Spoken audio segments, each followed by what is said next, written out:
Good morning, everyone. So today we're going to be talking about network source of truths, and we're mostly going to be focusing on NetBox, NautoBot, and Infrahub, which are all open source platforms. I'd like to introduce our panelists for today. So I've got Shannon Burns right here. She's a senior NetDevOps engineer at Internet 2. So Shannon is a NetDevOps engineer in the research and education space and really loves source of truths, but not the vague and overloaded label. She deployed and administered NetBox at the University of Arizona from 2019 to 2022, and NautoBot at Internet 2 from 2022 to present in her current role. Next to Shannon, I have Barry Jones Cook, who is a network engineering and automation consultant at her own company, Barry Jones Cook Consulting, LLC. Barry has 30 years experience in network engineering, from telephony and ATM traffic analysis in the mid-90s to OSPF, BGP, and other protocols over the last 25 years. She founded Barry Jones Cook Consulting, LLC in the mid-2000s to help smaller ISPs scale their networks. And over time, scripting and source of truth-based automation have played an increasingly larger role. Barry was first introduced to NetBox a few years ago when asked to integrate GPON OLTs into an existing custom pipeline that provisions services with a CRM button push to Juniper switches and routers. Rather than reinvent the wheel at the next network, she turned to NautoBot with its promise of turnkey end-to-end automation and has deployed it for varying use cases for different clients in the years since. Next to Barry, we have Jason Edelman, who is founder and CTO at Network to Code. Network to Code is the sponsor of the NautoBot project, where Jason focuses helping customers navigate their network automation journey and driving changes across the industry. Prior to Network to Code, Jason spent a career in networking developing and architecting network solutions, with his last role leading efforts around SDN and programmability. He is co-author of Network Programmability and Automation in O'Reilly and Network Automation with NautoBot Unpacked. A former CCIE, he holds a BE in Computer Engineering from Stevens Institute of Technology. And then next to him, we have Damian Garros, who is the CEO and co-founder at OpsMill. OpsMill is a company focused on building infrastructure automation tools, including Infrahub, a next-generation source of truth. Damian has been involved with the automation community for 10 plus years as product owner and chief architect for infrastructure automation platforms, with a specific focus on data management, mainly around source of truth and telemetry.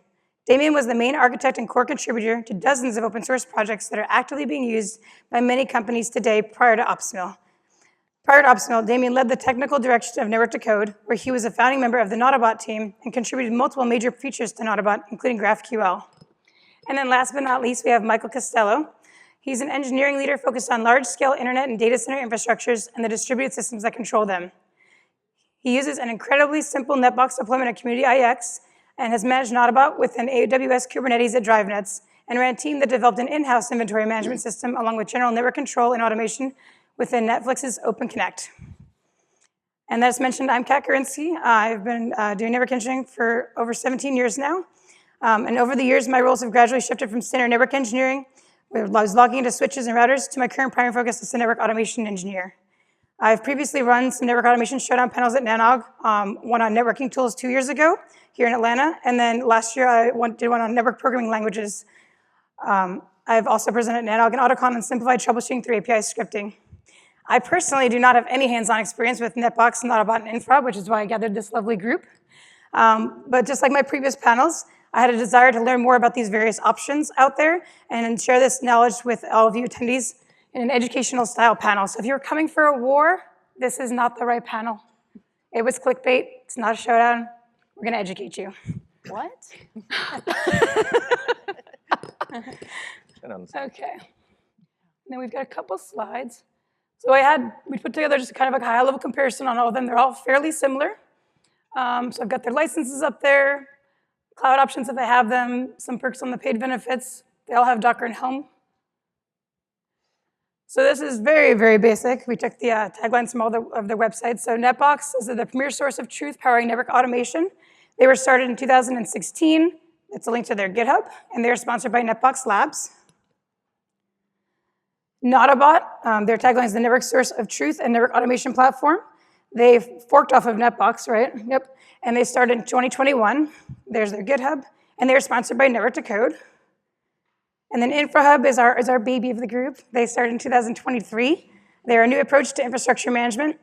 And as well, there's their GitHub. And they're sponsored by OpsMill. And then just so you guys know on the slides, we're not going to go through these, but there are links for a whole bunch of resources for all of them. So we've got GitHubs, documentations, Python community integrations, sandboxes, et cetera, for all of them. So do check the slides out later if you're looking for more information. I'm going to leave it on the picture of the panelists so that we can remember who's talking if you want to follow up with one of us later or ask a question when we get to the open Q&A. And now I'm going to sit down. Okay. All right, so we are going to start with discussing how do you define a source of truth? Is it intent? Is it discovered? And we'll get in all sorts of areas on how we define source of truth. And I'm going to let Jason start this one. Thanks.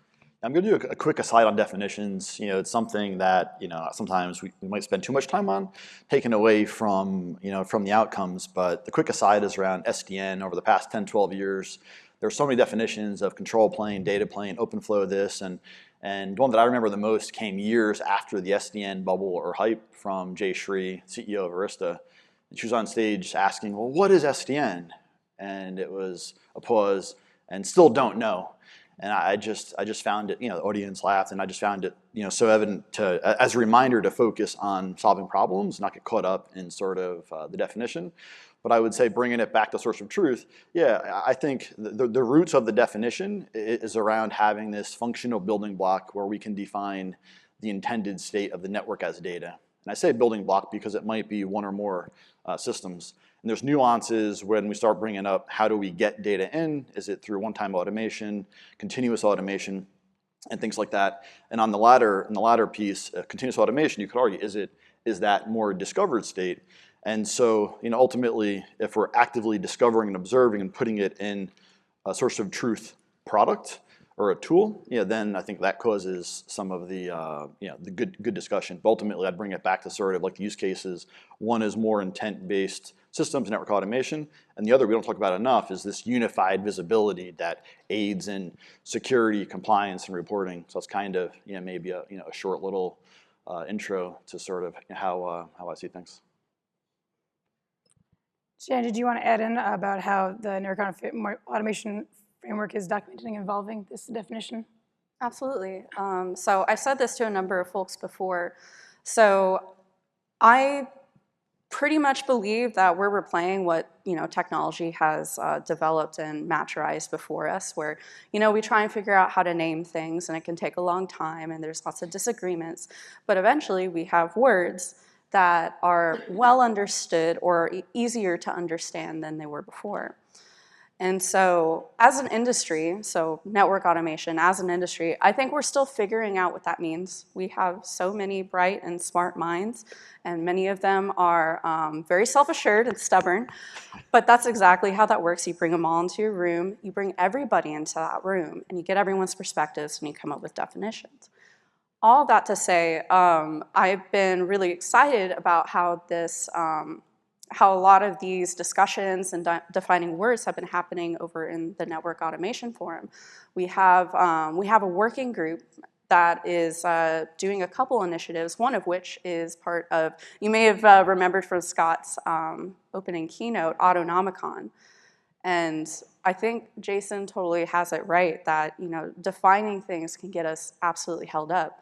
Mm-hmm. The other side of it too is if you are able to define things and focus on defining things, having that shared language is how you can have these conversations and stay on the same page, which I think is important as well. So if you want to be part of those conversations, plug in the Slack, you should come over. Great. And then Barry, would you like to add in some of the greenfield versus brownfield challenges with source of truth? Or about a single source of truth specifically. Right. Yeah. Well, yeah. So you mentioned single source of truth, and that's kind of building on what Jason said about source of truth, and it can just be a building block, and it can be different places. So back in the old days, it was just the router, and you'd have to log into each router to find out what the truth was, how it was configured. And then people started using spreadsheets, and then the spreadsheet's out of date in like 5 minutes, and you can't automate anything very easily with a spreadsheet. So single source of truth the idea is you have a source of truth like NetBox or NautoBot, and you discover, hopefully, from your network, the actual state of the network. And do you have an intent that you want to push out to the network maybe as well, and that's stored in NautoBot or NetBox.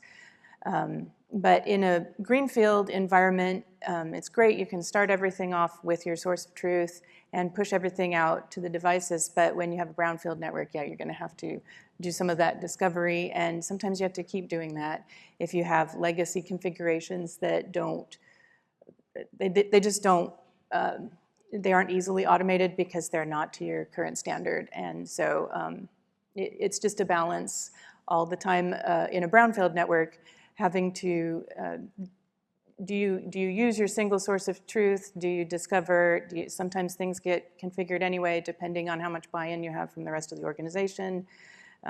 They get configured on the devices anyway.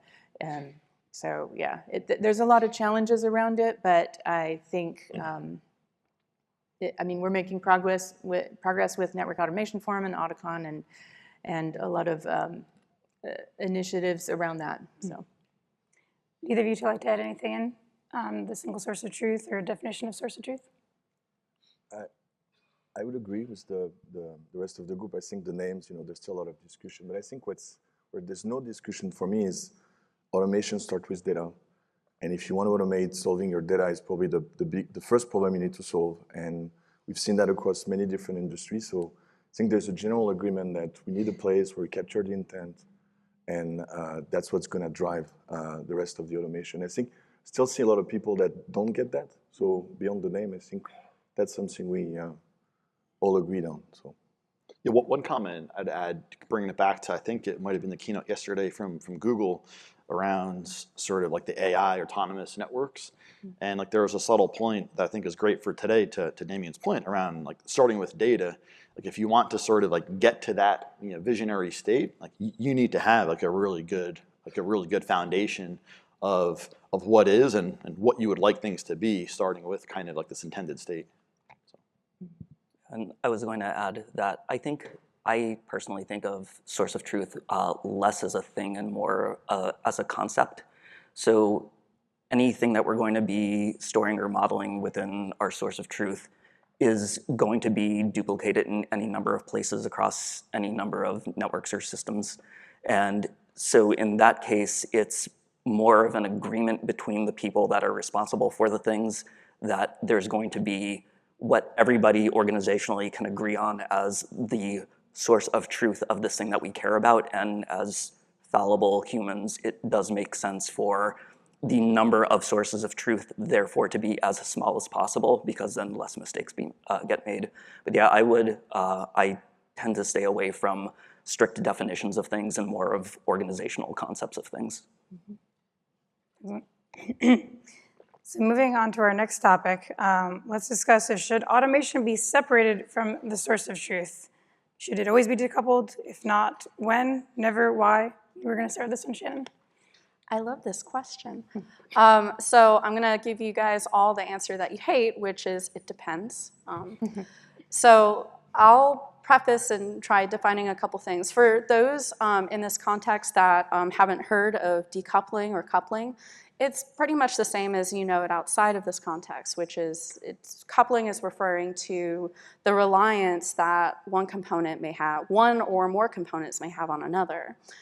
And so in software development, I'll actually preface with one more thing. I actually started as a network engineer, and I did the dangerous thing where I started to learn Python and then do things to our network. But I've learned a lot about software development since then. And one of my favorite principles you may have heard before is separation of concerns. And so this was a phrase that I hooked onto really tightly for a while.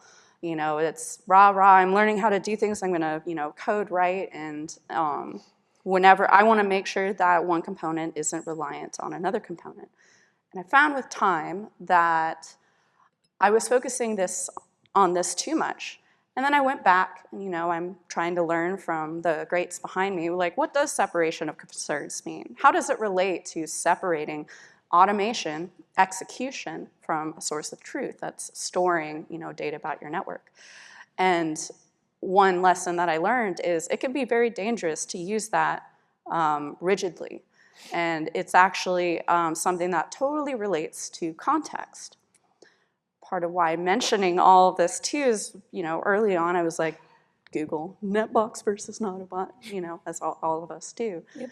And that was a recurring theme I would see from people discussing the two, is like, oh, an all-in-one platform versus something that's, just one thing that they're focusing on. And when it comes to separation of concerns, should these two things do something different? It completely depends on, I think, the way your organization works, the size of your infrastructure, and the business processes that you have. It also depends on how, I know I'm using a lot of time, how mature and how much software development you're doing. It depends on the skill sets of your team. Not necessarily all of us, spend money on staffing, mature software engineers. And so the conclusion that I came to is we as humans are very good at sensing patterns, and that your gut is the one that will inform you well on, where you should veer. I found that having an all-in-one platform is the great place to start and stay until you learn otherwise. If you do something extremely large and ambitious, and I'm talking you also have a large network, then there may be a need to decouple certain things. But that's something that, another software engineering phrase, that can also end up as premature optimization. And so for me, it's both sides of it have worked extremely well, but that means that your deployment of software and automation, your organization, also look different.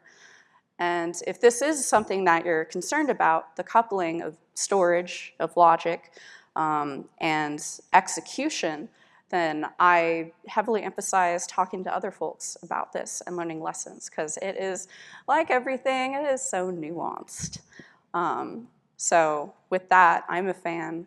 I did the verses, and this is the conclusion I came to. I think both of them do things differently, and one may or may not be suited for your network, but it actually heavily depends on the people and your business processes too. So start with what's simpler, discover things later. You may go a different route. So related, before we move on to the next question, would any of you like to give a few little thoughts on NetBox, NautoBot, and Infrahub as far as how they serve this, like putting everything into it or customizing it for your various integrations of different data sets and whatnot? Because we are going to get to synchronization and integration of data, Jason. So maybe you can start on how you feel that NautoBot does with this. Yeah, I think Shannon did a phenomenal job of describing it, maybe better than I would have. But I would just say, like, that is one of the reasons, right? We launched NautoBot, right? It was the vision and the belief. We think integrated data and automation, right, kind of accelerates providing value back to the business, right? Through automated workflows. But just keying off the concern, right? Separation of concern, like the phrase, and things like that. You can look at RBAC and sort of like permissions to be able to. You might have different personas logging into one system. Maybe one person is focused on the data or portions of the data. One person's focused on automation. So I think like there's always going to be more than one way to to kind of skin the cat, so to speak. But at the end of the day, yeah, our belief is sort of around accelerating. Like our sole focus is on delivering outcomes for users, customers, organizations around the world, and we do believe that there should be a tight linkage between data and automation. For those of you who use NetBox, since we don't have an official NetBox person with us today, how do you feel it works for integrating all of your data in different use cases? Yeah, I used NetBox before, as you read in my bio, and that was more of a software-centric. The people who wrote the pipeline were software-centric. A lot of them left, and then I had to integrate some new devices, and it got very unwieldy very fast. And then they used Ansible as well to push the configurations to the network. So when I went to the next network, I was like, I don't want to reinvent all of that. Those people really knew what they were doing in terms of creating a whole pipeline all the way through. I can't do that. So just by myself. And so I went to NautoBot, and it was a lot easier. It was an automation platform. I could do a lot of things out of the box right away. But then when I had a special case, and this was of course a couple years ago, it's matured since, but I had a special case that I had to dig into it. And so I did discover that I liked Nornir better than Ansible. A lot of the problems I had with Ansible I didn't have with Nornir. But then it was a huge learning curve.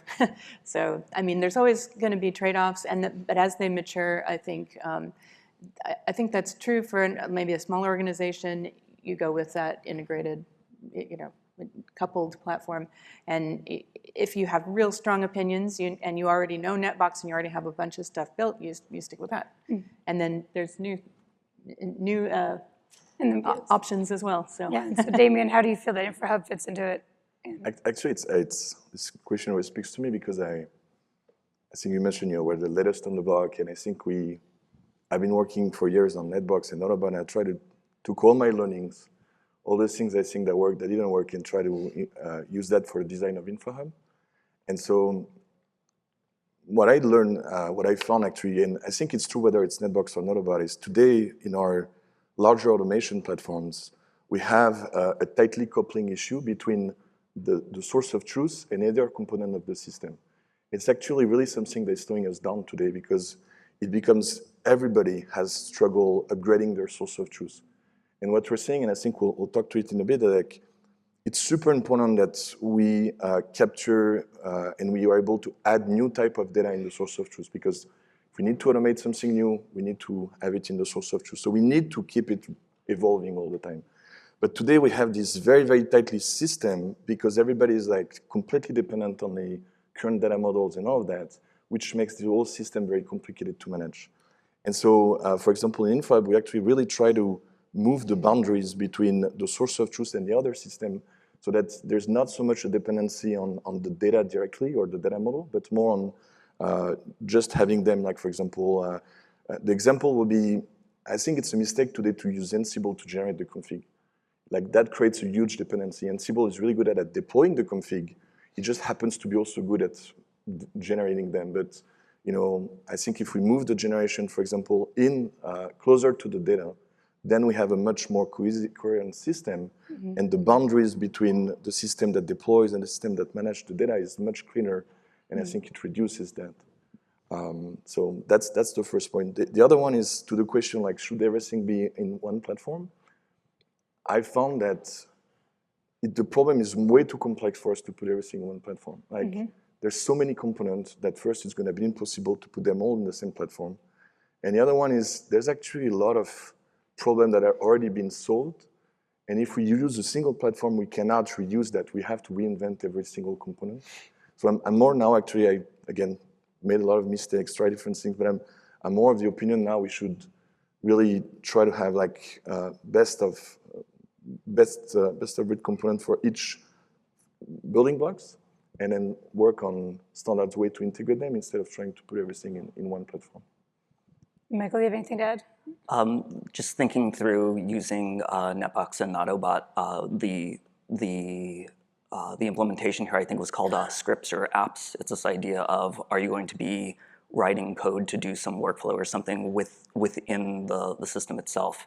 And that's perfectly fine, but then as you're talking about separation of concerns and having different systems do different things, like you can start moving that to do to use either the RESTful or GraphQL APIs of these systems to do it. But in any case, there's Shannon said it really well at the beginning, this idea of separation of concerns. And since the increasing number of software engineers at Nanog seems to be increasing, but for those who kind of balk at software development terminology, think of this as like old school Unix, where your tool should do one thing and one thing well. So you have your cat, and you can pipe that to grep and pipe it to awk and set and come up with it. So like each separate piece does the thing that it's supposed to do. But as far as the separation, I don't think anybody should ever be afraid of starting small, this idea of monolith first. So just do everything in one place, keeping in mind that there may be places where you can naturally like break off a config generation piece or a configuration deployment piece or a monitoring piece or a modeling piece. Thank you. Can I add something? Yeah, go ahead. So I wanted to add into, I mentioned that context was really important. So the context you have can shape what separation of concerns really means. And so depending on how high up you're kind of looking at things, for example, if you're,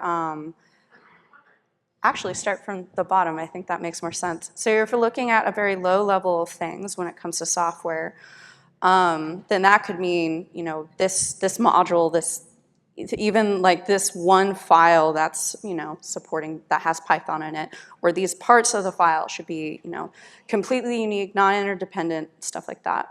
Then you can kind of go up higher in the stack in terms of how you think about it, where it's instead like this feature that's part of my application, which has a lot of Python across my software base. That's actually where the concern, the separation concerns would be that boundary. And then you can continue to go higher. And so what a separation, so I should say what a concern is, changes with what your needs are. There are organizations where, you know, you look at something like NautoBot, and that is the concern.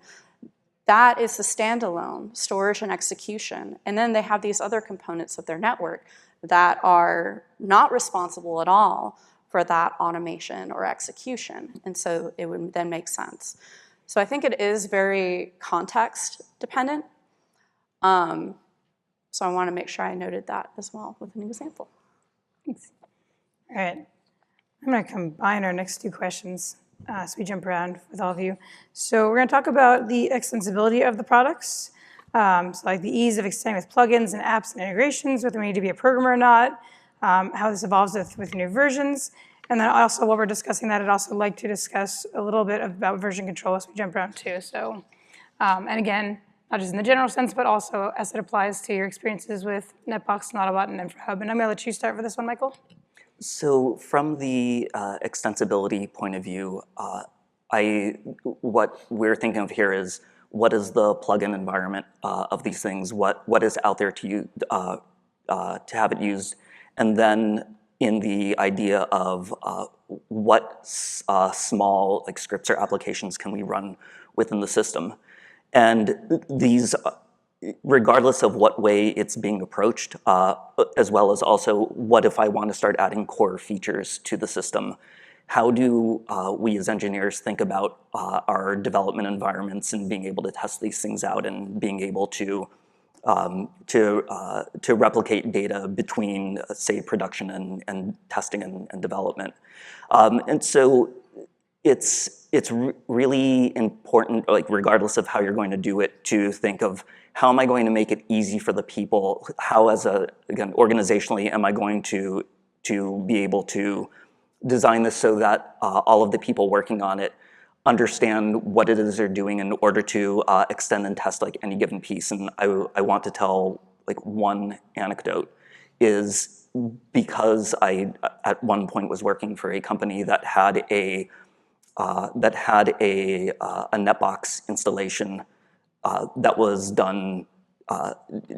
It was done to get something done. It was needed, and the engineer put it in place. And you know, there is nothing more permanent than a temporary solution. And this thing persisted, but it was a non-production install.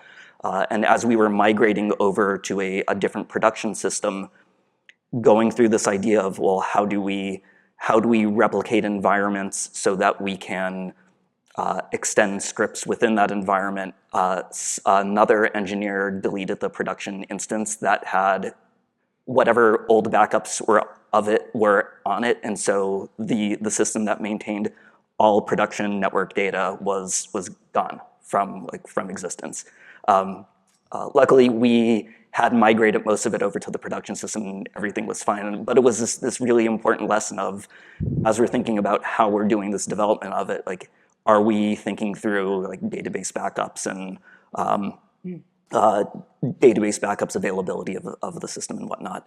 But then the other part of the question was versioning. And so I think there are two bits of versioning, neither of which I believe that I am authoritative in talking about, so I'm going to hand that off to the rest of the panel.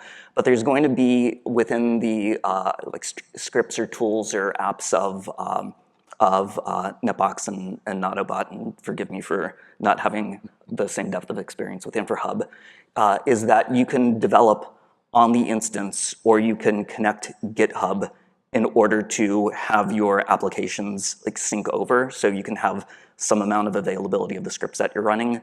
But then there's also this idea of versioning the data that is stored within it, and that's the thing that I have very little experience with. So I'm going to pass the baton. Yeah, my favorite topic. Actually, just because honestly, I mean, we ask ourselves those questions like when we started Infrahub and Upstream, like what are people looking for? And I think we should actually maybe expand a little bit the vision. Like the truth is, the landscape is not just NautoBot, NetBox, or Infrahub. When you look at the most mature organizations that are doing automation, in my experience, they built their entire system themselves, or they're using Git. Like in the cloud, they're all using Git for their source of truth, or they're using their own database. And so the learning we got from that is that the two most important things for source of truth is to have a very flexible data model. And I think even in NetBox NautoBot, people mostly use the extensions for that. And the other one is you need to have version control, because the data is so critical that it's very important to change all that. And for us, those were the two main pillars in everything we did in Infrahub. And so, and actually the main difference in the approach that we took is that when we talk about extending the data model, it's very important to understand that I think, again, by experience in NetBox and NautoBot, there's two data models. There's the core, and then the one that comes from the plugin. And unfortunately, there's some limitations on what you can actually extend. And one of the main difference that we did in Infrahub is we decided to completely separate the data model from the core, so that when you install it, it's completely empty, which a lot of people find very disturbing, and at first they're a little lost. But the truth is, this way you can actually extend it exactly how you want, and it doesn't come with any predefined opinions. So of course we have a lot of examples, and we can help you get started so you don't have to build everything. But I think for me, it's the most important part. And yeah, the version control.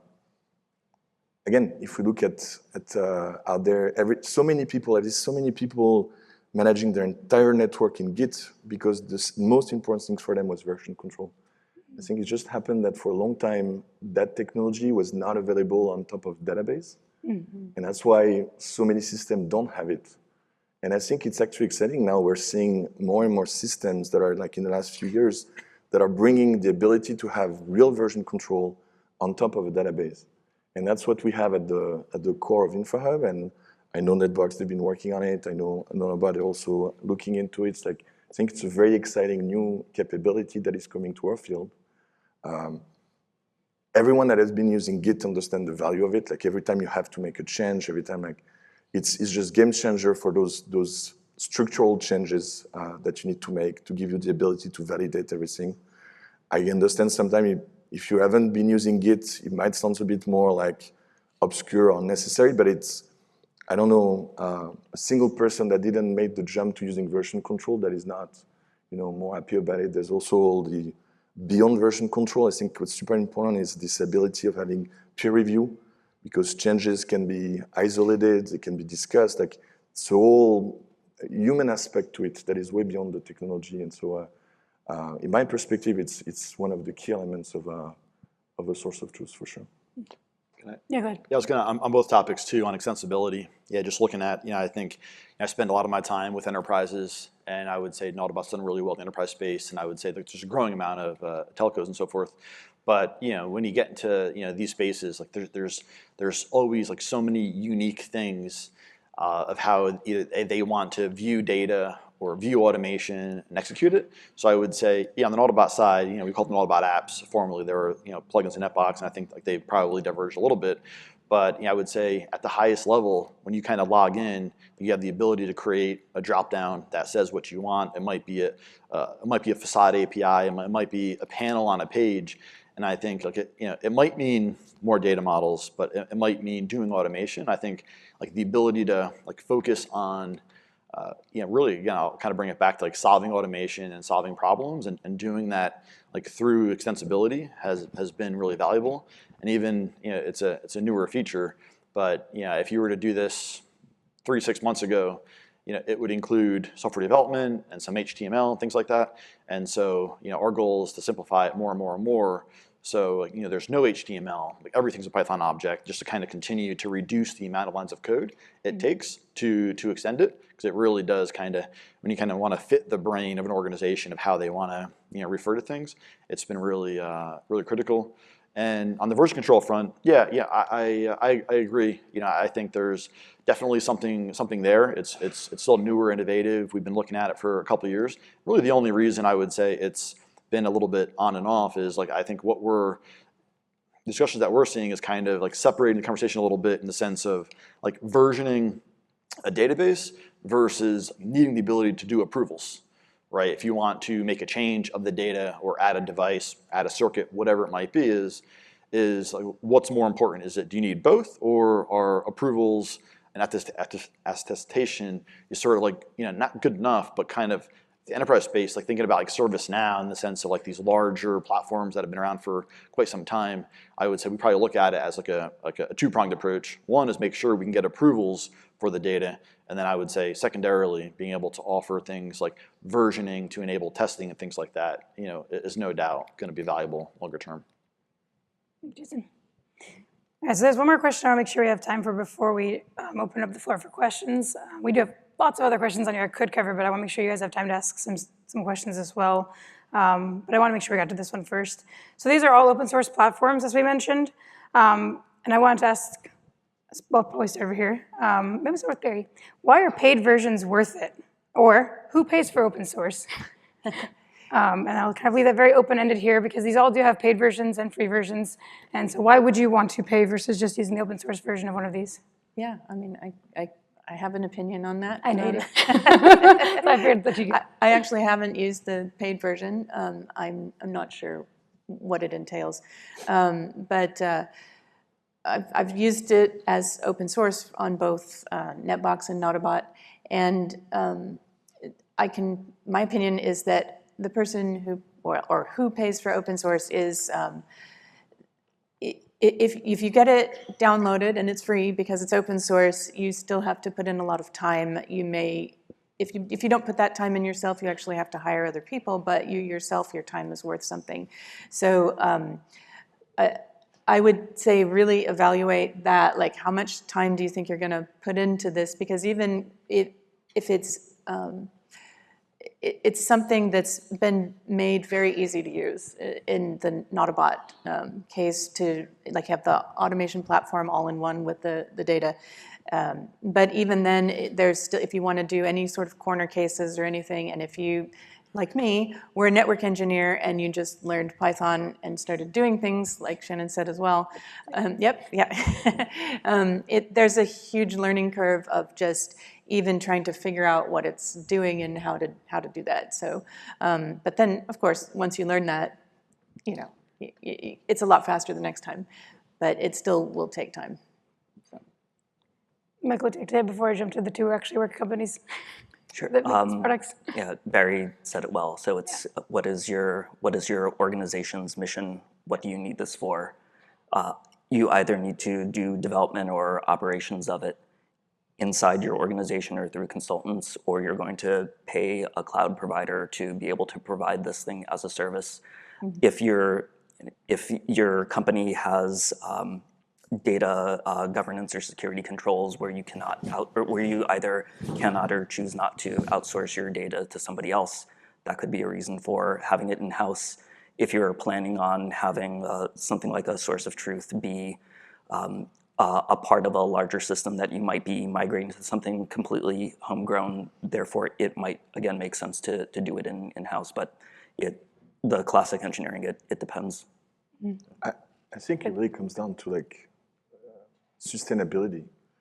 Like I'm actually, there's so many projects in our fields that are used by thousands of people, and it's one guy that is doing that on his free time on the weekend. And when you think of it, it's unfair to the guy that is doing that on the weekend, but it's also crazy to think that so many companies have critical systems that are relying on someone else to actually work on its own time. Like, I personally really, I love open source. I think it's amazing from a technology standpoint and the collaborations and all that. And I'll fight to do everything, keep open source on Upsmill, but I do think there's a fundamental problem, like how much would it cost if you didn't have that project?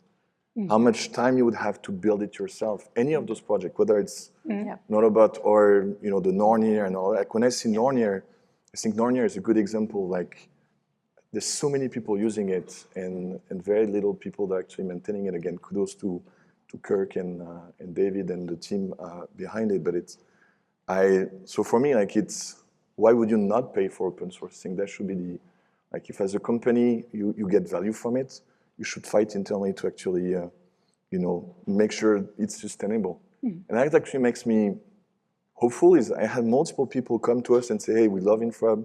We love that you guys are building. We want to work with you to make sure you guys are a sustainable company."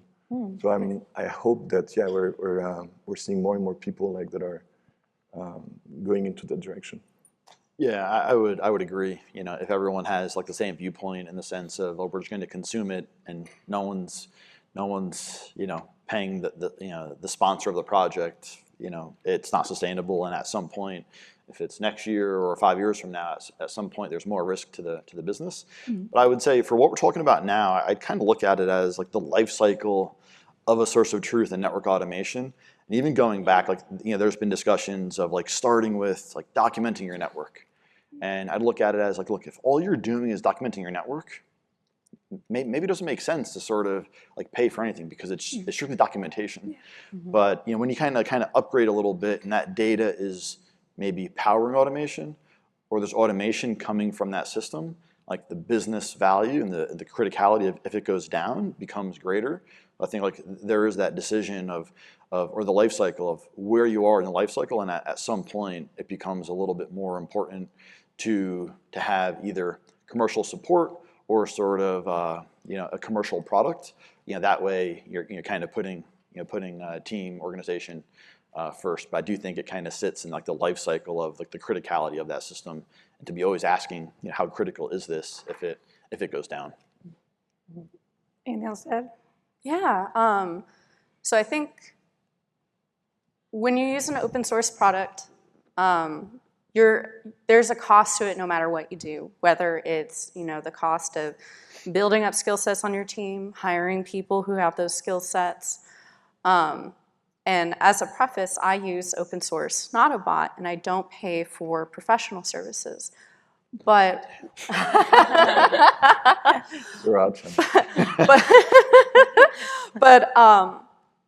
but what I found with time, kind of watching with intrigue at products, like, oh, these are open source, but how do they stay afloat? Like it's an interesting problem that I'm watching, and what I'm finding is it takes a lot to set up your source of truth in the way that you need to, staff, skill sets.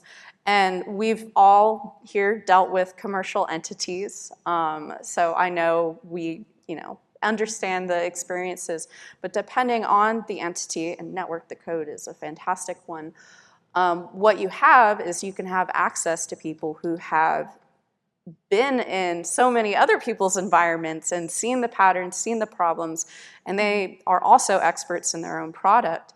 And so they can come to you with all that knowledge and can help augment everything that you have. And I think that's really powerful as well. So it depends on where you want to spend those costs. And it could be even that you do professional services for a certain amount of time. So the options are out there.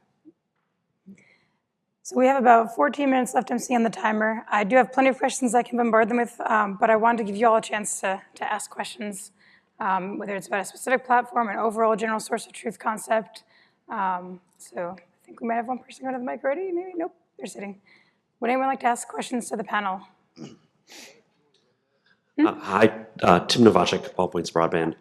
A quick question about NautoBot and the ServiceNow integration you mentioned. I see that there's some source of truth synchronization between the two, but you also spoke to workflows and approvals and things like that. Is that something that's already supported, or is that like on the pipeline? Yeah, correct. Yeah, today it's like the data integration and choosing the direction of the flow. Either we've had customers that kind of choose whatever makes sense in the sense of network teams often have better control of the inventory that'll get pushed up, or vice versa, getting pulled in. But no, I would say we've had clients that do some custom work within ServiceNow to be able to integrate with an Autobot on the workflow side. It's something I would say strategically longer term, we would like to have, I would say, more of a traditional kind of ServiceNow app in like the ServiceNow store that would be able to do a lot of the I would say data integrations, as well as being able to reflect sort of like Autobot jobs within ServiceNow to be able to build them into workflows. But I would say nothing. I'm thinking like change requests and things like that, being able to link directly to like this is the change. In like they have NautoBot workflow editors like to drag and drop actions and so forth. So as part of a change, running an Autobot job might just be one of those tasks you might want to run in a greater workflow. Cool. Look forward to seeing that. Thank you. Hi, Chandler Willoughby with Bandwidth. I'm curious how commonly you guys are seeing teams render and then merge a full device configuration versus writing tooling that's specifically pushing routing configurations, per interface configurations, or something that's more specific than just the entire thing all at once. The age-old debate. I can take it. I feel like the more mature organization, the goal is to be able to do the full, config replace. I've seen many organizations that are able to do it, even on very large and complex system. Usually that works very well with this like infrastructure as code approach. I've seen many people do that. So having said that, if the existing network is too complex, that's definitely a journey to get there. Yeah, I will say that's definitely possible, and it's usually what people are aiming for ultimately. Yeah, if you can do it, do it. Yeah. One comment I would add, even it's a little bit more Autobot centric, which is what I see the most, is like today, given how it's built, it's more atomic per feature, because realistically, like it is hard to go from 0 to full atomicity for a full config, but you can kind of do that for NTP, SNMP. You can kind of pick the feature, a little bit more intelligence in the sense of like knowing how to do that in the sense of do you want to deploy what should be there, remove essentially remove what shouldn't be there, in the sense of like we get caught up, I would say, if it's a declarative model, in the sense of only adding what should be there, but you're not purging what shouldn't be. Again, and the replace does that, but I think attacking it per feature is, I would say, arguably more common, but everyone has that vision, the goal to kind of get to the full config replace. Agreed. Thank you. Let's do a remote question first, and then I'll go back to you guys over there. This is from the online community. Danielle asks, is the only version controlling enough for making sure of the integrity and the correct status of the single source of truth? Is it possible that the peer can review mistakes made? Is it possible that the peer review makes mistakes? 100%. Yeah. I think nothing will prevent human mistake completely. Yeah. But I think version control is usually the opportunity to have actually automated validation. Usually when you have a peer review system, a pull request in Git, we call it a proposed change, you have a CI pipeline where you can validate as much as you can automatically. On top of it, you have the human review. But yeah, it's never going to catch everything. For sure, there's going to be mistakes. But then you can also roll back as well. Was there a follow-up question you had? I have a second question, but we can go. Let's do one there, and then we'll go back to that one. Okay. Alistair McKenzie, NTT. In discussions with networks who aren't doing automation or don't have a source of truth today, what I see is a bit of a struggle of getting the existing network that's been built on an ad hoc basis into the source of truth to then start building that automation. Do you guys have any advice on where to even start with that? Because a lot of these networks, that's the struggle to getting into. Maybe we start with one of you. Yeah, go ahead. For that. So as far as where to start with that, I think your initial population of your source of truth, what you start with, you find out what that is based off of what do you need to automate first. And that's, I keep bringing up the software stuff, but I think it's so useful because they've been doing it so long. So premature optimization, you want to avoid that. Because if you're putting in things that you think you might need in a couple months or 6 months, you're going to discover a lot, especially in the beginning. You're going to discover a lot about what you need to do and what things are going to look like in those 2 to 6 months. And then that work basically goes away. And we shouldn't be afraid to throw away work. I'll say that.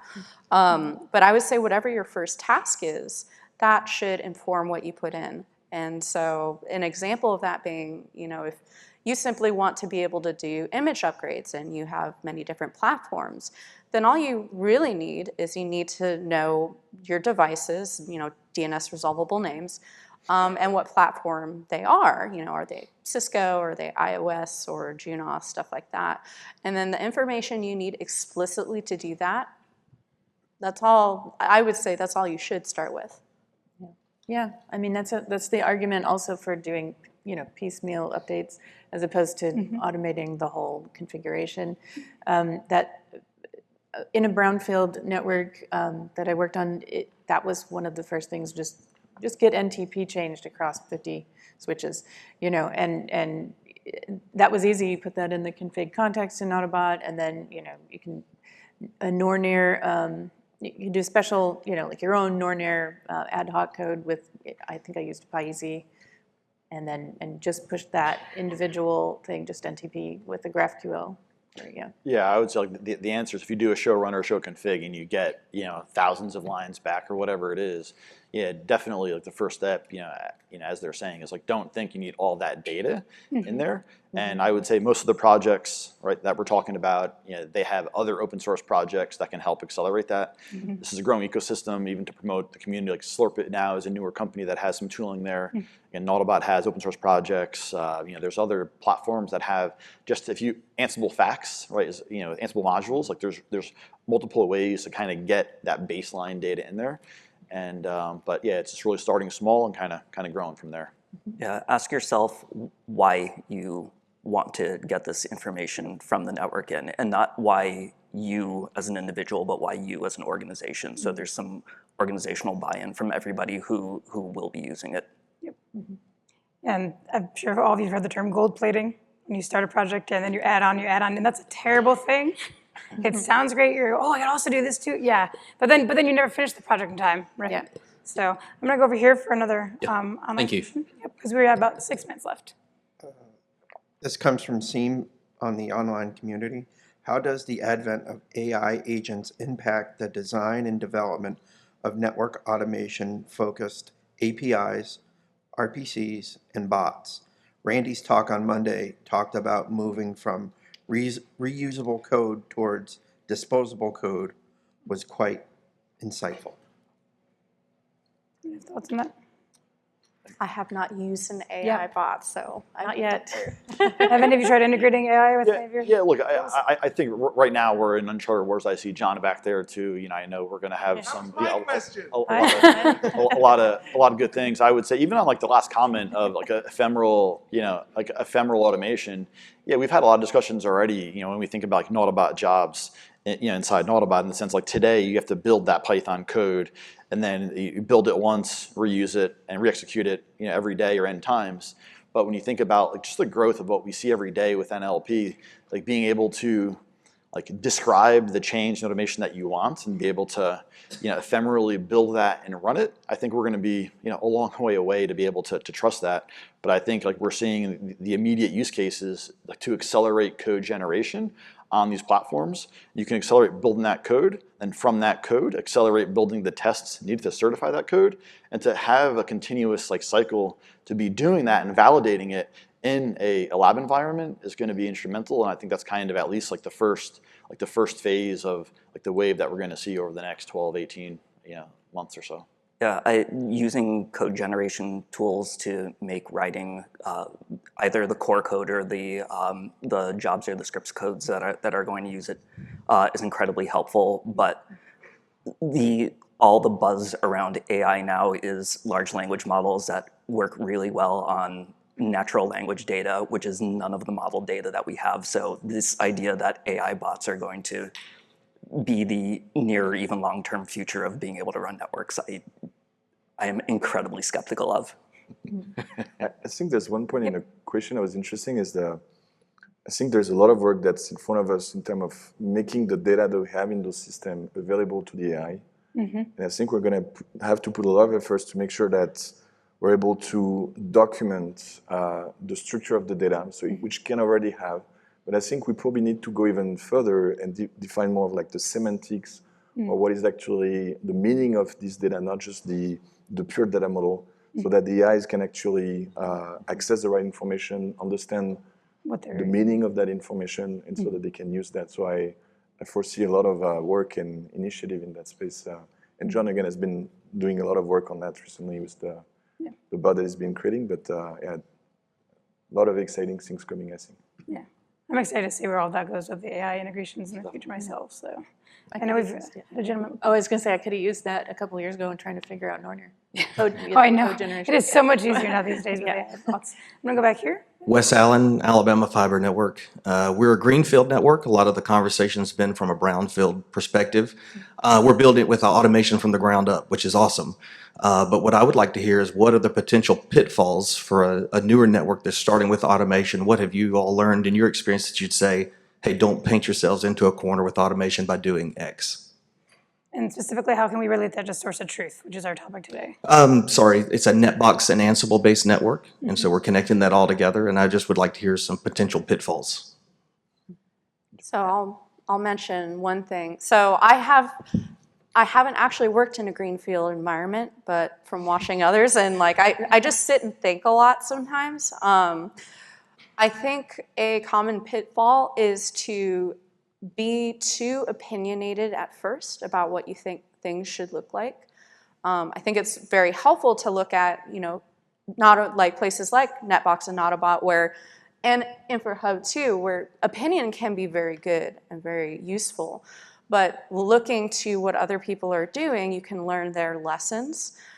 I think it also goes back to starting with the minimum as you can, because you're going to learn so much. It says a minute 48. That's the only reason I cut them off yet. So, okay. That clock's wrong. I'm sorry. Do you want to finish your sentence? No, we're good. He got the point. One final comment. Less. Yeah, I was gonna say, like, and this is more specific, right? I guess we're more generic, but I would say if you could codify the designs. I think the mistake is just sort of like having them in a MOP or a SOP document. They have to kind of follow instructions. If you can codify the design and have repeatable racks or locations or closets, like that would help tremendously. Yeah. Yes. All right, so we're out of time. I guess the timer is off, as I would have cut us off earlier. I know all of us are on the Network Automation Forum Slack, which you can join for free.